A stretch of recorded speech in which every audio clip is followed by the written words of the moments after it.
우리는 기도합니다. 하늘에 계신 아버지께 기도합니다. 하늘에 계신 하나님은 하늘에 살아계신 하나님, 무소부지하시고 초월적인 하나님이시죠. 이 하나님은 과거에도 살아계셨고 지금도 살아계시며 앞으로도 살아계실 영원하신 하나님입니다. 그러기에 이 하나님은 모든 만물의 근원이시고 내 생명의 근원이 되신 분이시죠.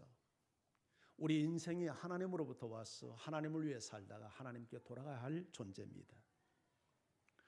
지구가 유일한 생명체가 살 수 있는 환경으로 태양을 중심으로 돌기 때문에 그것이 가능한 것처럼 우리 사람은 생명의 근원 되신 하나님을 중심으로 살 때 영원한 생명을 누리고 또한 이 땅에서 우리가 풍성한 삶을 살아갈 수 있습니다.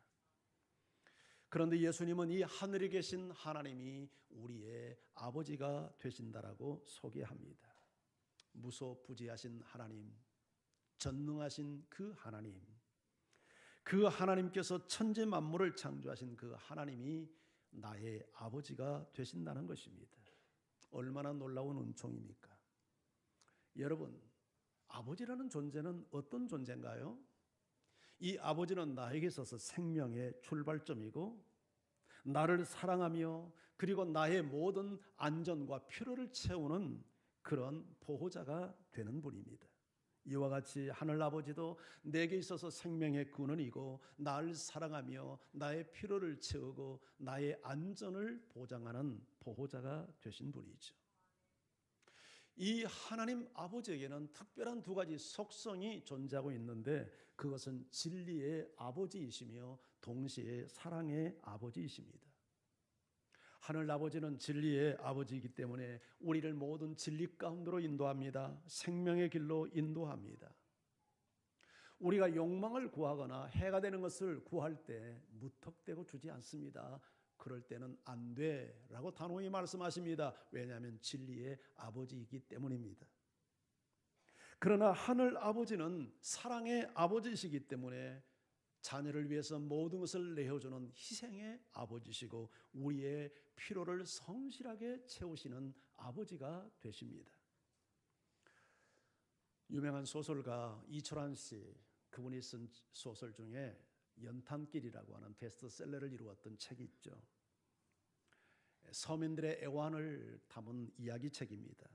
그 책에 아버지의 우산 이야기가 등장합니다.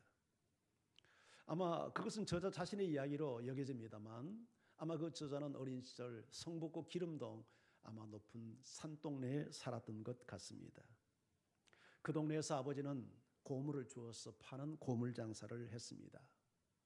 어린 마음에도 아버지의 형색이 늘 초라했기 때문에 친구들에게 창피스럽다는 마음을 가졌다고 합니다. 다행히 아버지는 고물상을 해서 좀 모은 돈을 가지고 식당을 시작을 했습니다. 그런데 생각만큼 손님이 많지 않아서 얼마 가지 않아서 그 식당을 접어야 합니다. 그래서 산동네 중간 정도 살다가 돈이 없어서 더 높은 산동네로 올라가게 됐습니다. 그리고 거기서 어머니와 함께 우유 배달을 시작합니다. 그런데 설상가상으로 우유 배달을 하다 그만 교통사고를 당하고 말았습니다. 그렇게 해서 한 손에 깁스를 하고 자리에 누워서 생활을 하게 됩니다. 그런데 그러던 어느 날 비가 내렸습니다. 이사를 하고 나서 처음 맞이하는 비였습니다. 천둥 번개가 치더니 폭우가 쏟아집니다. 잠시 후에 천장에서 빗방울이 떨어지더니 물줄기가 되어서 흘러내립니다. 처음에는 걸레를 받쳐놨다가 나중에는 양동이를 받쳐야 했습니다. 그리고 하나 둘 양동이 숫자가 늘어납니다. 한숨을 쉬던 아버지는 속이 상했던지 그만 밖을 나가버립니다. 그런데 아버지는 새벽 1시가 되어도 집에 돌아오지 않았습니다. 불안한 가족들, 어머니와 누나가 우산을 받쳐들고 아버지를 찾아서 나섭니다. 그런데 온 동네를 찾아 헤맸지만 끝내 아버지를 찾지 못했습니다. 하는 수 없이 집으로 돌아오는데 대문을 열다 말고 누나가 으악 하고 비명을 지르는 소리가 들려왔습니다. 지붕 위에 시커먼 물체가 움직이는 것이 보였기 때문입니다. 그런데 그 시커먼 물체는 아버지였습니다. 지붕 위에 웅크리고 앉아서 천둥 번개가 치면서 쏟아지는 빗방울, 그래서 물이 새는 것을 조금이라도 줄이겠다고, 가족들이 편하게 잠을 자게 하겠다고 깊숙하지 않은 불편한 몸으로 우산을 받쳐들고 지붕 위에 올라가서 안간힘을 쓰고 있었던 것입니다. 이철환 씨는 이렇게 아버지를 소개하며 이게 우리들의 아버지라고 소개합니다. 연약한 인간도, 가족들, 이 인간 아버지도 가족을 위해서라면 든든한 기둥이 되어주기를 원하는데, 하물며 저 하늘에 계신 우리 아버지는 얼마나 더 성실하게 우리의 필요를 채울 수 있겠습니까? 그래서 예수님은 하늘에 계신 하나님 아버지를 이렇게 소개합니다. 마태복음 7장 7절에서 11절인데요. 구하라, 그리하면 너희에게 주실 것이요, 찾으라, 그리하면 찾아낼 것이요, 문을 두드리라, 그리하면 너희에게 열릴 것이니, 구하는 이마다 받을 것이요, 찾는 이는 찾아낼 것이요, 두드리는 이에게는 열릴 것이니라. 자, 우리 같이 한 목소리로 그 다음을 같이 읽습니다. 시작. 너희 중에 누가 아들이 떡을 달라 하는데 돌을 주며 생선을 달라 하는데 뱀을 줄 사람이 있겠느냐? 너희가 악한 자라도 좋은 것으로 자식에게 줄 알거든 하물며 하늘에 계신 너희 아버지께서 구하는 자에게 좋은 것으로 주시지 않겠느냐?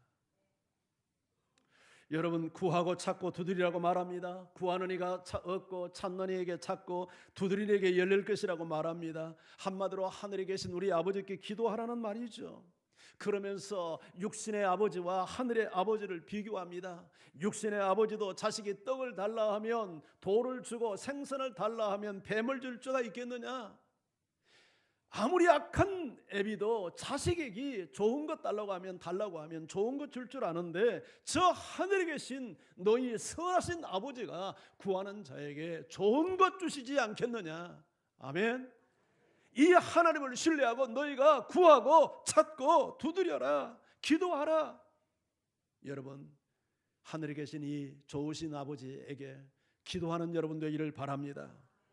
여기 구하고 찾고 두드리라는 말은 하나님을 신뢰하고 하나님 아버지를 신뢰하고 믿음을 가지고 끈기 있게, 여러분 믿음을 가지고 포기하지 말고 기도하라는 기도의 가르침입니다. 저는 여러분들이 기도를 포기하지 않기를 바랍니다. 하나님 아버지에 대한 어떤 상처 때문에 행여라도 기도를 중단하는 분이 없기를 주님의 이름으로 축원합니다.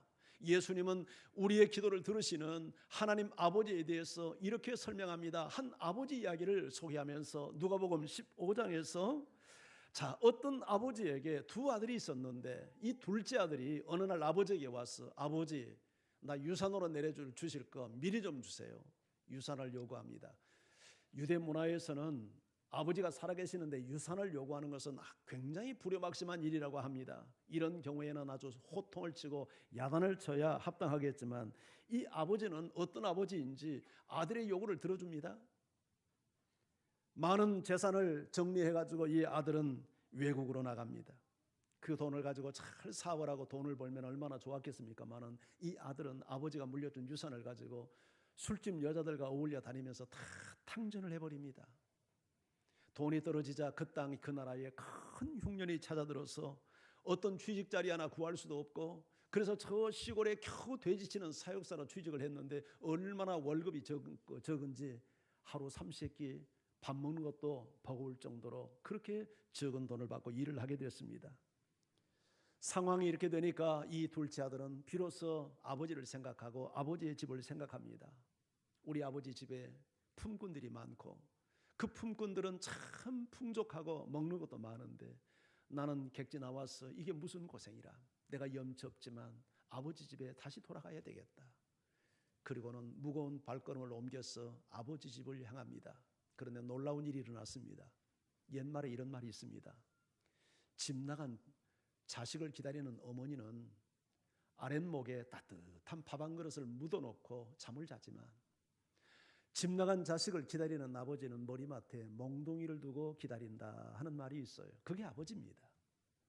그런데 이 아버지는 어찌 된 것인지 아들을 발견하는 순간 몽둥이를 들고 나가는 것이 아니라 그 신발을 제대로 신었는지도 모르지만 달려나가서 아들을 끌어안고 아들을 포옹하고 입을 맞추고 그 냄새나는 아들을 가슴에 끌어안습니다.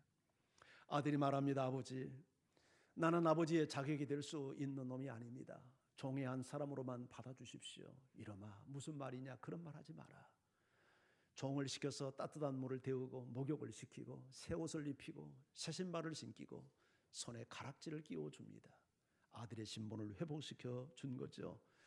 그리고 살찐 송아지를 잡아서 동네 사람들을 불러서 잔치를 하면서 내 아들이 잃었다가 다시 찾았고 죽었다가 내 아들이 다시 찾았다고, 다시 얻었다고 그렇게 기뻐합니다.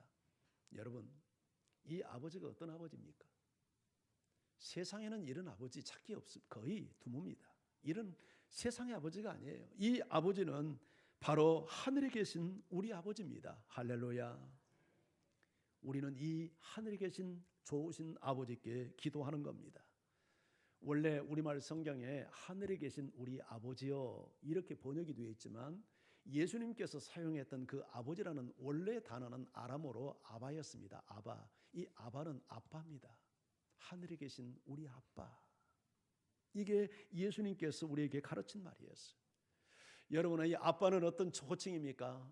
어린 아이들이 아빠를 친근하게 부르는 호칭이죠. 아빠 하면 왠지 친근감이 넘쳐나지 않습니까? 그런데 우리가 하나님을 이렇게 친근한 아버지로 부르지 못하는 사람들이 적지 않아요. 그런데 이거 원인들이 여러 가지가 있겠지만 1차적으로 육신의 아버지에게 받은 상처 때문에 하나님 아버지에 대한 감정이 좋지 않는 분들이 있습니다. 하나님 하늘에 계신 보이지 않는 하나님을 이해하는데 여러분, 육신의 아버지가 끼치는 영향력은 굉장히 절대적입니다.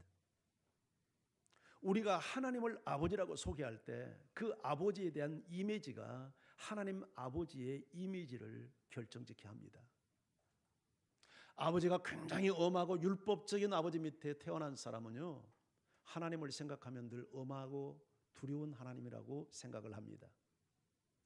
저는 어렸을 때 하나님을 어떻게 그림을 그렸냐면 마치 할아버지 하나님은 할아버지 형태고 갓을 쓰고 큰 의자에 앉아서 긴 막대기를 가지고 늘 나를 회초리 때리는 이런 아버지로 하나님으로 연상을 했어요. 왜냐하면 생각해 보니까 그게 우리 아버지에게 받은 인상 같아요. 우리 아버지가 뭐 그렇게 나를 야단을 치고 뭐 자주 그러지는 않았지만 한 말씀 하면 좋은 말 할 때가 아니라 꼭 입을 열면 꼭 문제를 지적하고 이렇게 야단을 칠 때 입을 여셨거든요. 그러니까 하나님이 그런 하나님으로 저는 연상이 되어졌어요. 아마 육신의 아버지가 정말 사랑이 많고 인자하고 이런 육신의 아버지를 둔 분은 하나님 아버지 하면은 육신의 아버지와 같은 그런 인자하고 사랑이 많은 그런 아버지로 여러분에게 이해가 될 거예요. 육신의 아버지에 대한 상처 때문에 하나님을 거부하며 영적 고아로 사는 사람들이 적지 않아요. 여러분, 이런 의미에서 정말 우리가 이 땅에 살면서 우리의 자녀들에게 좋은 아비가 되고 좋은 어미가 될 수 있기를 주님의 이름으로 축원합니다. 그리고 정말로 하늘에 계신 이 좋으신 아버지를 인격적으로 체험한 사람은 육신의 아버지로부터 받았던 모든 상처도 다 치유받을 수 있다는 것 믿으시기를 바랍니다. 그런데 또 한편으로 육신의 아버지가 전혀 계시지 않아서 뭐 어렸을 때 돌아가셨거나 아니면 또 어떤 무슨 일이 있어서 아버지와 함께 산 경험이 없는 경우에 하나님 아버지를 이해하는 그림을 그리기가 쉽지 않은 경우가 있어요. 네덜란드 암스테르담에서 도시 선교를 했던 프로이드 맥클랑이라고 하는 목사가 사역을 하다가 저기 남아프리카 남아공에 가서 하나님과의 친밀한 삶이라는 이런 주제의 세미나를 인도하게 됐습니다. 하나님을 설명하는 세미나인데 그 세미나 중간에 한 중학교 정도 다니는 그런 10대 소녀가 목사님을 찾아와서 이렇게 이야기를 하는 거예요. 목사님, 저는 아버지가 없어서 늘 허전해요. 어렸을 때 아버지가 세상을 떠났대요. 친구들 아버지와 함께 손잡고 가는 모습 보면 그렇게 부러울 수가 없고 때로는 아빠에게 아양도 떨고 싶고 때로는 아빠에게 매달려서 이것저것 사달라고 하고 싶은 마음도 있고 그런데 그렇게 조를 수 있는 아빠가 자기에게는 없다는 거예요. 자신이 겪었던 이야기 아빠에게 나누기도 싶고, 또 자기의 꿈과 비전을 아빠에게 이야기하면서 아빠의 후원도 받고 싶고, 때로는 삶이 힘들고 어려울 때 아빠의 어깨에 기대어서 품에 안겨서 엉엉 울고도 싶은데 그럴 아빠가 없어서 너무 허전하다고 이 아이가 이야기를 하면서 눈시울을 붉히는 겁니다. 이 플로이드 목사는 이 소녀 이야기를 다 듣고 난 다음에 이 아이에게 하늘에 계신 아버지를 소개합니다. 그리고 아이가 아버지가 없어서 겪어야 했던 상처, 그것을 치유해 주시고, 또 아버지가 없어서 늘 마음이 채워지지 않는 그 허전함이 있었던 것을 채워주시도록 하늘 아버지께 기도를 하고 헤어졌어요. 그리고 수년이 흘렀습니다. 이 프로이드 목사는 다시 제2차 세미나를 하기 위해서 몇 년 후에 나바공을 다시 방문하게 됩니다. 그런데 그때 소녀였던 아이가 벌써 처녀가 돼가지고 목사님을 또 찾아왔어. 그동안에 자신에게 일어났던 변화를 간증하기 시작을 합니다. 그때 목사님을 통해서 그 세미나와 그 상담을 통해서 하나님 아버지를 만나고 그 하나님을 더 깊이 알아가고 그 하나님과 교제하면서 자신의 삶 속에 아버지가 인간 아버지가 없는 상처로부터 치유되어졌다는 이런 개인 감정을 오랜 시간 동안 늘어놓은 거예요. 이 이야기는 이 플로이드 맥클랑이 쓴 하나님 아버지의 마음이라는 책에 나타나는 이야기입니다. 자, 그렇다면 어떤 사람이 하나님을 향하여서 아버지라고 부를 수 있을까요? 자, 이 말은 아무나 하나님을 아버지라고 부를 수 없다는 이야기예요. 여러분, 제가 길을 가는데 아무나 와가지고 저한테 아빠 아빠 하면 그 아이 정신 나간 아이 아니에요? 그렇게 할 수는 없죠. 나에게 아버지라고 부르려면 그 아이는 나와 특별한 관계 속에 있어야 되잖아요. 어떤 사람만 저에게 아빠라고 부를 수 있습니까? 내 자녀만 나에게 아빠 이렇게 부를 수 있죠. 그렇다면 우리는 하나님을 아빠 이렇게 부르기 위해서 우리가 하나님의 자녀가 되어야 되잖아요. 어떻게 우리가 하나님의 자녀가 될 수 있을까요? 성경은 이렇게 말하고 있습니다. 자, 우리 에베소서 1장 4절 5절을 같이 한번 읽어볼까요? 시작. 창세 전에 그리스도 예수 안에서 택하사 그 기쁘신 뜻대로 우리를 예정하사 예수 그리스도로 말미암아 아멘. 창세 전에, 우리가 태어나기도 전에, 세상이 만들어지기도 전에 하나님께서 그리스도 예수 안에서 우리를 택하사 그분의 기쁘신 뜻대로 우리를 예정하시고 그리스도 예수로 말미암아 우리를 자기 아들들이 되게 했대요. 우리가 하나님의 자녀가 된 것은 놀라운 하나님의 여러분 주권적 선택에 의해서, 그리고 예수 그리스도의 은혜에 의해서 우리가 하나님의 아들이 되었다고 말합니다. 갈라디아서는 계속해서 이렇게 이야기합니다. 자, 우리 4장 4절에서 6절 같이 읽어보죠. 시작. 때가 참에 하나님이 그 아들을 보내사 여자에게서 나게 하시고 율법 아래에 나게 하신 것은 율법 아래에 있는 자들을 속량하시고 우리로 아들의 명분을 얻게 하려 하심이라. 너희가 아들이므로 하나님이 그 아들의 영을 우리 마음 가운데 보내사 아빠 아버지라 부르게 하셨느니라. 창세전에 하나님께서 주권적 선택으로 우리를 택하시고 예수 그리스도를 통해서 우리를 아들을 삼으신 그 하나님은 어떻게 때가 참에 구체적인 하나님의 작정된 때가 되니까 하나님께서 그 아들을 이 땅에 보내는데 여자를 통해서 인간의 몸을 입고 태어나게 하시고 율법 아래 나게 하셔서 율법 아래에 있는 자들을 속량하셔서 우리에게 아들의 명분을 허락하시고 아들이 되었기에 우리에게 아들의 영 성령을 보내셔서 하나님을 아빠 아버지로 부르게 하셨다는 거예요. 할렐루야. 여러분, 우리가 율법 아래에 있다는 말은 율법을 지키지 않고는 살 수 없는 운명 속에 있었다는 얘기죠. 그러나 어떤 누가 율법을 지켜서 구원받을 수 있겠습니까? 어떤 누가 율법을 지켜서 하나님의 자녀가 될 수 있겠습니까? 할 수 없는 우리를 위해서 예수님이 율법 아래 태어나시고 율법을 지키고 율법의 요구인 죽음을 지불하시고 그래서 율법 아래 있는 우리를 속량하사 아들의 명분을 선물로 주시고 그리고 아들의 영인 성령을 우리에게 보내셔서 우리가 하나님을 스스럼 없이 아빠, 아버지 부를 수 있도록 은혜를 주셨다는 거예요. 할렐루야. 여러분, 하나님을 아빠 이렇게 부르는데 걸림돌이 없습니까? 자연스럽게 불러집니까? 그런 분은 하나님의 아들이 되었다는 강력한 증거예요. 여러분의 마음속에 하나님을 아버지 이렇게 부를 수 있는 것은 여러분 안에 아들의 영 성령이 있다는 강력한 증거예요. 할렐루야. 그런데 하나님의 은혜가 거기서 멈추지 않고 7절 계속해서 이렇게 소개합니다. 자, 우리 7절 말씀도 함께 읽어봐요. 시작. 이후로는 종이 아니요 아들이니 아들이면 하나님으로 말미암아 유업을 받을지니라. 그러므로 이게 뭐예요? 그러므로 내가 하나님의 선택과 예수 그리스도의 성령으로 말미암아 아들이 되었으므로 이후로는 종이 아니요. 과거에 우리는 예수 만나기 전에 마귀의 자식이요 죄의 종이었죠. 그런데 더 이상 우리는 종이 아니요 뭐가 됐으니 아들이니 아들이면 하나님으로 말미암아 무엇을 받을 자? 유업을 받을 자, 상속을 받을 자. 할렐루야. 우리가 하나님의 선택과 예수 그리스도의 은혜로 말미암아 아들의 명분을 얻게 되고 아들이 되었기 때문에 이제는 아들 하나님을 아빠 아버지라고 부를 뿐만 아니라 그 하나님의 자식으로서 아들로서 유업을 받는다는 거예요. 상속을 받는다는 거예요. 상속이 뭐예요? 아들이 아버지의 재산을 물려받을 권리가 있는 게 상속권 아닙니까? 여러분, 그렇다면 우리가 하나님으로부터 받을 상속이 뭘까요? 유업이 뭘까요? 아버지의 영원한 생명을 상속받았죠. 유한한 우리가 하나님의 영원한 생명을 선물로 받게 된 겁니다. 할렐루야. 그리고 또 아버지의 나라, 그 천국 하나님의 나라를 우리가 유업으로 받잖아요.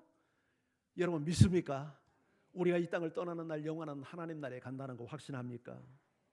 그 나라는 어떤 나라인가요? 바울이 로마서를 통해서 이렇게 설명합니다. 이 땅에서 경험하는 하나님 나라의 지점이 성령 안에서 의와 평강과 희락의 나라래요.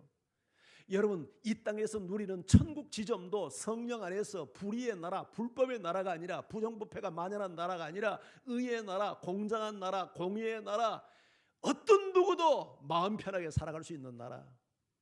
그 나라는 두려움의 나라가 아니라 평화의 나라. 이 나라는 슬픔과 걱정의 나라가 아니라 기쁨의 나라. 여러분, 우리가 이 땅 위에서 하나님의 자녀가 되면 성령 안에서 하나님 나라의 지점을 유업으로 이미 우리가 맛보기로 누리고 삽니다. 그러다가 이 땅을 떠나는 날 영원한 하나님의 나라에 가는 거예요. 할렐루야. 여러분, 이 기업을, 이 유업을 상속으로 받을 우리가 아들이 되었어요. 몇 년 전에 저 아프리카에서 사역하는 선교사님 한 분이 청소년 아이들을 데리고 우리 한국 이제 방문을 했습니다. 그 아이들이 이제 뭐 좀 모금도 좀 할 겸 해서 이제 음악 이렇게 그 어떤 합창팀을 이렇게 구성을 해가지고 한국에 왔는데 우리 교회도 한번 왔었어요. 한 10여 명 되는데, 그런데 이 아이들 대부분이 외국 여행을 처음 한 겁니다. 뭐 그러지 않겠습니까? 그래서 물었습니다. 얘들아, 한국에 온 소감이 어떠니? 그 아이들이 하는 말이 한국이 지구촌에서 가장 아름다운 나라이고 가장 잘 사는 나라 같대요. 그 아이들이 한국밖에 못 봤으니까, 자기 나라 살다가 한국만 봤으니까. 그때가 5월달인가 6월달인가 요 정도 됐는데 여러분 5, 6월달은 얼마나 한국 강산이 아름다운 때입니까? 이 아이들이 한국에 아주 반했어요. 한국이 너무너무 아름답고 천국 같다는 거예요. 그런데 그거 사실입니까? 사실 아닙니까? 사실 아닙니다. 대한민국보다 더 아름다운 나라가 지구촌에 너무 많습니다. 우리 텔레비전에서 보지 않습니까? 요새는 그림 같은 나라들이 많습니다. 예, 정말 저런 곳이 한번 살아봤으면 하는 나라들이 이 지구촌에 너무너무 많습니다. 한국보다 잘 사는 나라 너무 많습니다. 그러나 아무리 지구의 상의 아름다운 나라도 천국만은 못합니다. 할렐루야. 우리가 그 하나님의 나라를 값없이 상속받을 아들이 되었어요. 우리는 그 하나님 앞에 기도하는 겁니다. 아멘.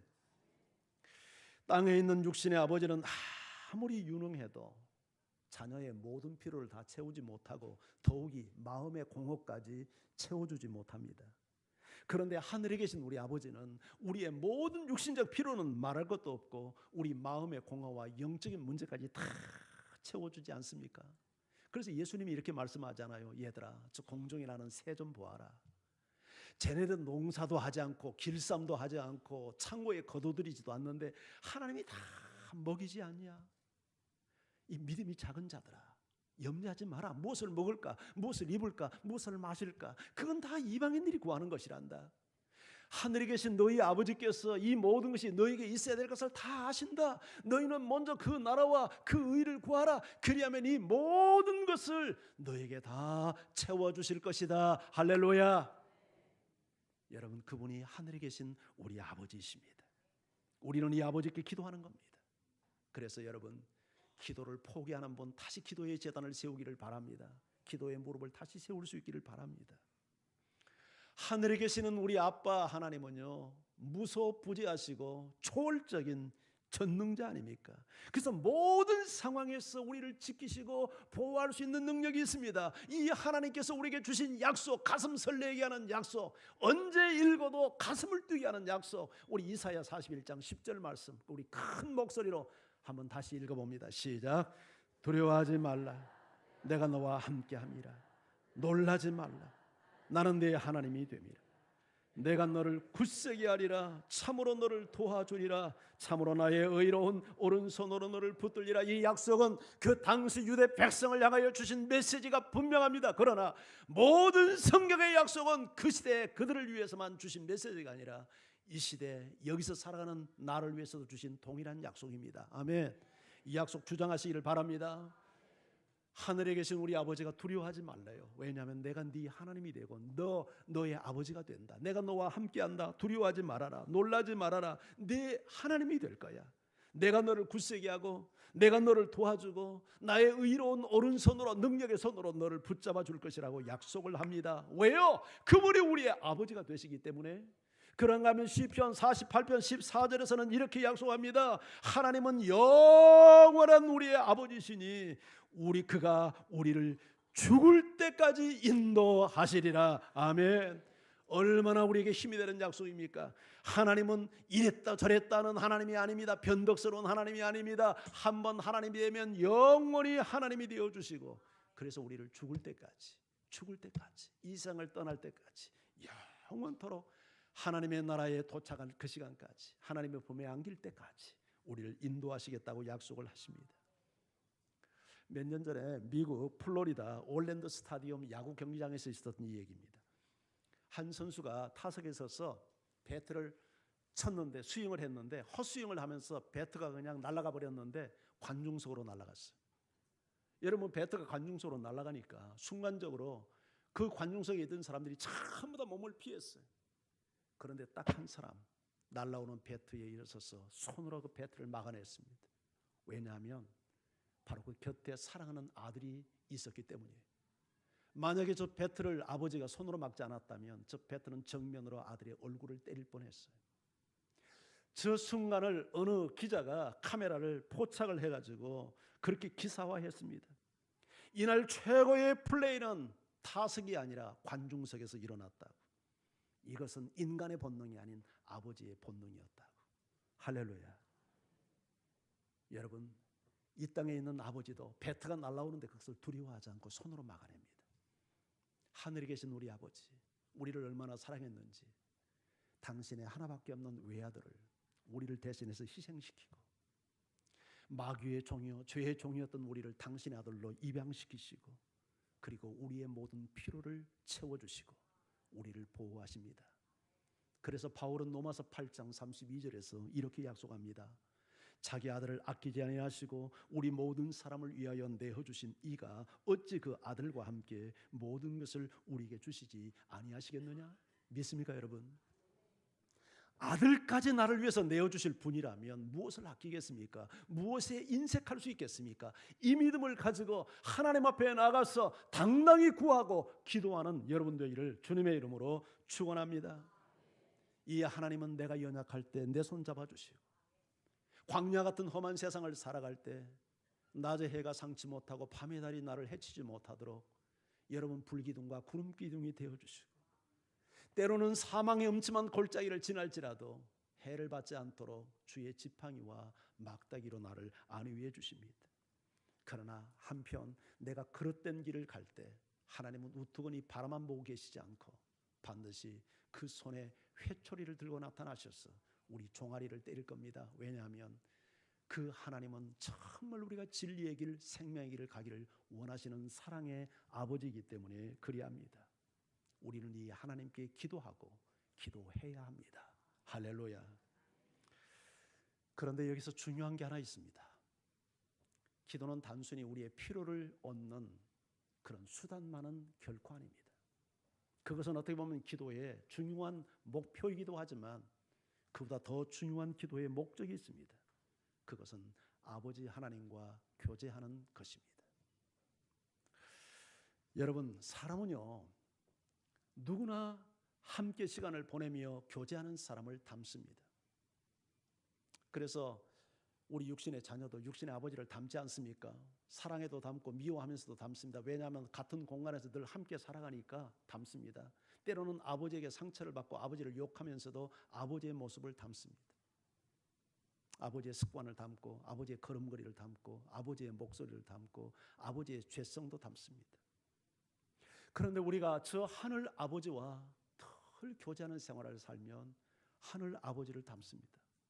하나님의 성품을 닮고 하나님의 인격을 닮고 하나님의 마음을 닮고 하나님의 눈물을 닮고 그분의 생각과 가치와 비전을 담습니다.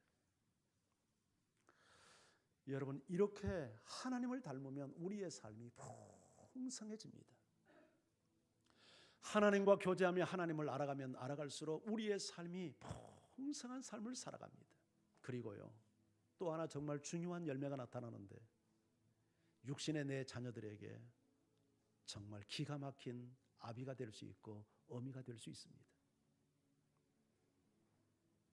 어떤 경우에도 우리가 포기해서는 안 될 한 가지 책임이 있습니다. 그것은 하나님께서 유일하게 나 한 사람에게 맡겨주신 내 사랑하는 자녀들에게 좋은 아비가 되고 좋은 어미가 되는 것입니다. 이것은 지구상에 이렇게 많은 사람들이 살지만 그 역할을 감당할 수 있는 유일한 책임자는 아비 나 한 사람밖에 없습니다.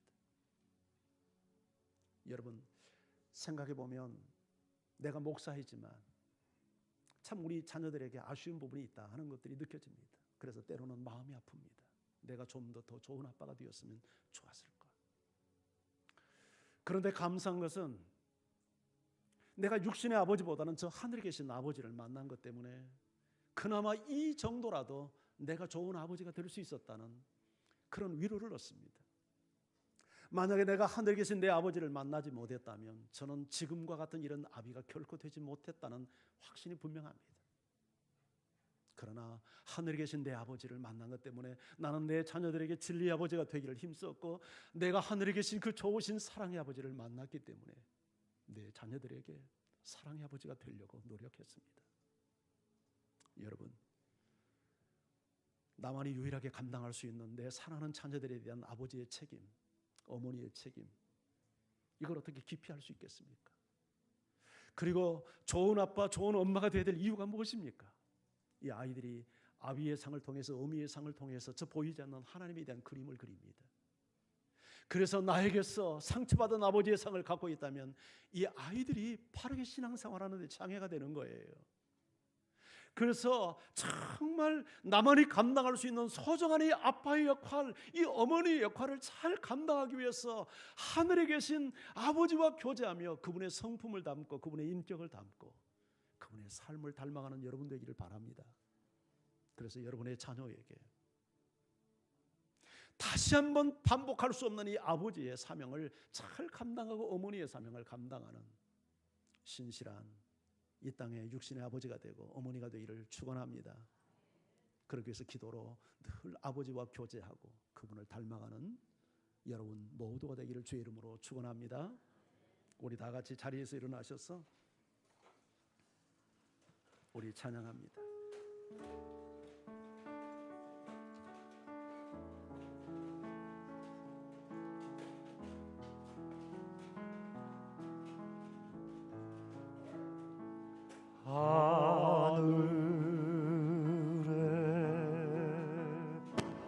계신 아버지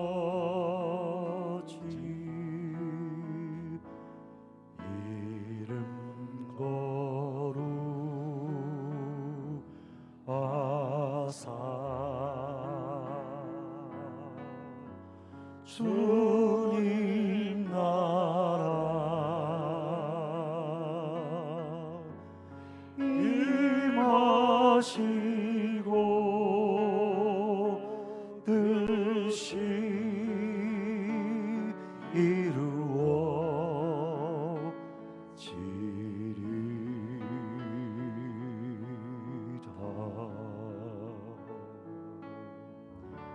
일용할 양식 주시고 우리들의 근죄 다 용서하옵시고 또 시험에 들게 마시고 악에서 구원하소서.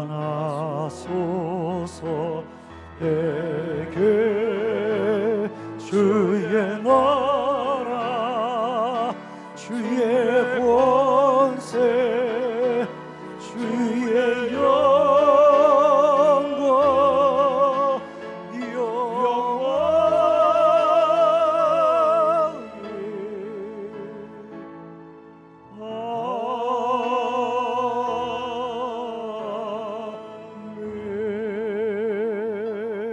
아멘. 사랑하는 성도 여러분, 행여 육신의 아버지에게 받은 상처 때문에 하나님을 거부하고 영적 고아의 삶을 살고 있지는 않습니까? 혹여 육신의 아버지가 계시지 않아서 하나님을 이해하는 데 어려움을 겪고 있지는 않습니까? 하늘에 계신 우리 아버지, 나를 사랑하여 당신의 외아들까지 내어주신 그 아버지, 그 아버지를 인격적으로 만나십시오. 그리하면 인간 아버지로부터 받았던 모든 상처도 다 치유받을 수 있습니다. 힘을 내어서 기도할 수 있고 여러분의 인생에 새로운 터닝 포인트가 일어날 수 있습니다. 그 하나님은 살아계시고 무소부지하시고 전능하신데 내 아빠 아버지가 되십니다.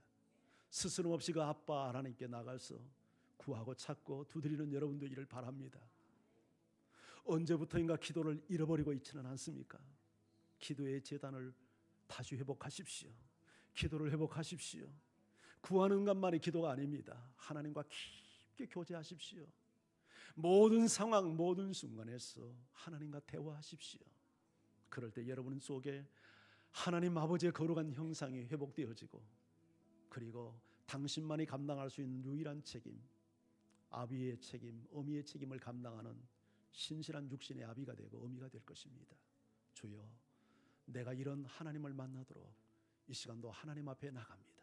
내가 기도로 하나님과 늘 교제하는 생활을 살게 해달라고 우리 같이 기도하며 주 앞에 함께 나갑니다. 할렐루야.